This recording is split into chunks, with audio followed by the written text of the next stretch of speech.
ಚಿನ್ನಸ್ವಾಮಿ ಸ್ಟೇಡಿಯಂನಲ್ಲಿ Hyderabad versus RCB ಮ್ಯಾಚ್ಗೆ countdown ಶುರುವಾಗಿದೆ. ಪೊಲೀಸ್ ಇಲಾಖೆಯಿಂದ ಎಲ್ಲ ರೀತಿಯಾದಂತಹ ಬಂದೋಬಸ್ತ್ ವ್ಯವಸ್ಥೆಯನ್ನ ಮಾಡಿಕೊಳ್ಳಲಾಗಿದೆ. ಕಳೆದ ಒಂದು ವಾರದಿಂದಲೂ ಕೂಡ ಬಂದೋಬಸ್ತ್ ಬಗ್ಗೆ ಬೆಂಗಳೂರು ಪೊಲೀಸರು ಎಲ್ಲ ರೀತಿಯಾದಂತಹ ತಯಾರಿಗಳನ್ನು ಮಾಡಿಕೊಂಡಿದ್ದಾರೆ. ಸುಮಾರು 2,000 ಪೊಲೀಸ್ ಅಧಿಕಾರಿ ಸಿಬ್ಬಂದಿಯಿಂದ ಈ ಒಂದು ಸ್ಟೇಡಿಯಂನ ಸುತ್ತಮುತ್ತ ಪೊಲೀಸ್ ಬಂದೋಬಸ್ತ್ ಇರಲಿದೆ. ಈಗಾಗಲೇ ಸ್ಟೇಡಿಯಂನ ಸುತ್ತಮುತ್ತಲೂ ಕೂಡ ಬ್ಯಾರಿಕೇಡ್ ಹಾಕುವಂತ ಕೆಲಸವನ್ನ ಮಾಡಲಾಗಿದೆ. ಅಲ್ಲಲ್ಲಿ ಪೊಲೀಸ್ ಸಿಬ್ಬಂದಿಯನ್ನ ನಿಯೋಜನೆ ಮಾಡುವಂತ ಕೆಲಸವನ್ನ ಮಾಡಲಾಗುತ್ತೆ. ಮತ್ತೆ ಈ ಬಾರಿ ಯಾರಿಗೂ ಕೂಡ ಅನಾವಶ್ಯಕವಾಗಿ ಈ ಕಡೆ ಸ್ಟೇಡಿಯಂ ಕಡೆ ಎಂಟ್ರಿ ಇಲ್ಲ ಅಂತೇಳಿ ಈಗಾಗಲೇ ಕಮಿಷನರ್ ವಾರ್ನ್ ಮಾಡಿದ್ದಾರೆ. ಟಿಕೆಟ್ ಇದ್ದವರು ಮಾತ್ರ ಸ್ಟೇಡಿಯಂ ಕಡೆ ಬರಬೇಕು ಅಂತೇಳಿ ಹೇಳಿದ್ದಾರೆ. 4 ಗಂಟೆಯಿಂದ ಎಂಟ್ರಿ ಶುರು ಆಗುತ್ತೆ ಸ್ಟೇಡಿಯಂಗೆ. ಅಂದ್ರೆ ಮ್ಯಾಚ್ ಶುರುವಾಗೋಕ್ಕೂ 4 ಗಂಟೆ ಮುಂಚೆಯೇ ಸ್ಟೇಡಿಯಂಗೆ ಬರಬೇಕು. ಜನ ಟ್ರಾಫಿಕ್ ಆಗಬಾರ್ದು, ಅಂದ್ರೆ ಜನ ಎಲ್ಲೂ ಗುಂಪು ಸೇರುವಂತಹ ಪರಿಸ್ಥಿತಿ ನಿರ್ಮಾಣ ಆಗಬಾರ್ದು ಅನ್ನುವಂಥ ನಿಟ್ಟಿನಲ್ಲಿ ಈ ರೀತಿಯಾಗಿ ಕ್ರಮ ಕೈಗೊಳ್ಳುವಂತ ಕೆಲಸವನ್ನ ಮಾಡಲಾಗಿದೆ. ಈ ಬಾರಿ ಒಟ್ಟು 28 ಗೇಟ್ಗಳನ್ನ ಎಂಟ್ರಿ ಆಗಿ ವ್ಯವಸ್ಥೆಯನ್ನ ಮಾಡಿಕೊಳ್ಳುವಂತಹ ಕೆಲಸವನ್ನ ಮಾಡಲಾಗಿದೆ. ಯಾಕಂದ್ರೆ ಕಳೆದ ಬಾರಿ ಈ ರೀತಿಯಾಗಿ ಗೇಟ್ ನಲ್ಲಿ ಎಂಟ್ರಿ ಆದಂತಹ ಸಂದರ್ಭದಲ್ಲಿ ಜನ ನೂಕುನುಗ್ಗಲಾಗಿ ಈ ರೀತಿಯಾದಂತಹ ಘಟನೆ ಆಗಿತ್ತು. ಅಂದ್ರೆ ಕಾಲ್ತುಳಿತ ಆಗಿ 11 ಜನ ಸಾವನ್ನಪ್ಪಿದ್ರು. ಹೀಗಾಗಿ ಗೇಟ್ ನ ಎಂಟ್ರಿ ಬಗ್ಗೆ ಈ ಬಾರಿ ವಿಶೇಷ ಕಾಳಜಿಯನ್ನು ವಹಿಸುವಂತ ಕೆಲಸವನ್ನು ಮಾಡಲಾಗಿದೆ.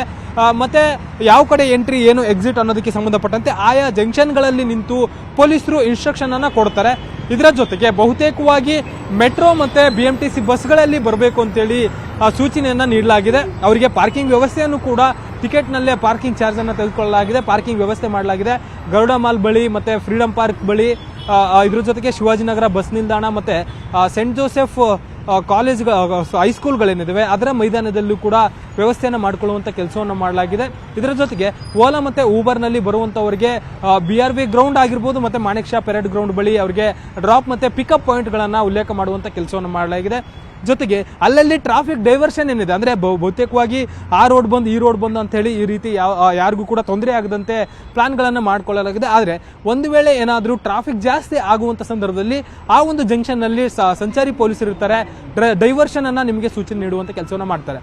ಇದರ ಜೊತೆಗೆ ಒಳಗಡೆಯೂ ಕೂಡ ಗ್ರೌಂಡ್ ನ ಒಳಗಡೆಯೂ ಕೂಡ ಎಲ್ಲೂ ಕೂಡ ಅಕ್ರಮ ಚಟುವಟಿಕೆಗಳು ನಡೀಬಾರದು ಅನ್ನೋ ಕಾರಣಕ್ಕಾಗಿ ಅದ್ರ ಬಗ್ಗೆಯೂ ಕೂಡ CCB ಪೊಲೀಸರು ಕಣ್ಣಿಟ್ಟಿದ್ದಾರೆ.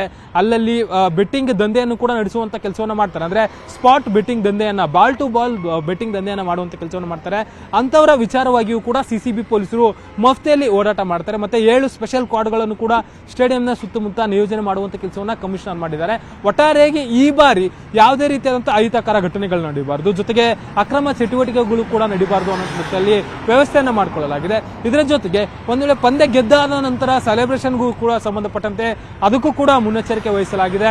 ಸೆಲೆಬ್ರೇಷನ್ ಆದ ಮೇಲೆ, ಅಂದ್ರೆ ಮ್ಯಾಚ್ ಮುಗಿದ ಮೇಲೆ ಕುಡಿದು ವಾಹನ ಓಡಿಸೋರ ಮೇಲೂ ಕೂಡ ಸಂಚಾರಿ ಪೊಲೀಸರು ಕಣ್ಣಿಟ್ಟಿದ್ದಾರೆ. ಒಟ್ಟಾರೆಯಾಗಿ ಬೆಂಗಳೂರು ಪೊಲೀಸ್ ಇಲಾಖೆಯಿಂದ ಈ ಒಂದು ಮ್ಯಾಚ್ಗೆ ಸಂಬಂಧಪಟ್ಟಂತೆ ಬಂದೋಬಸ್ತ್ ವ್ಯವಸ್ಥೆಯನ್ನ ಕಂಪ್ಲೀಟ್ ಆಗಿ ಮಾಡಿಕೊಳ್ಳುವಂತ ಕೆಲಸವನ್ನ ಮಾಡಲಾಗಿದೆ.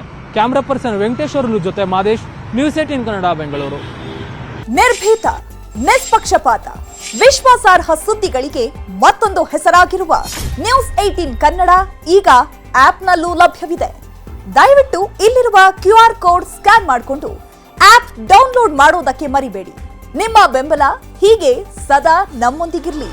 ಧನ್ಯವಾದ.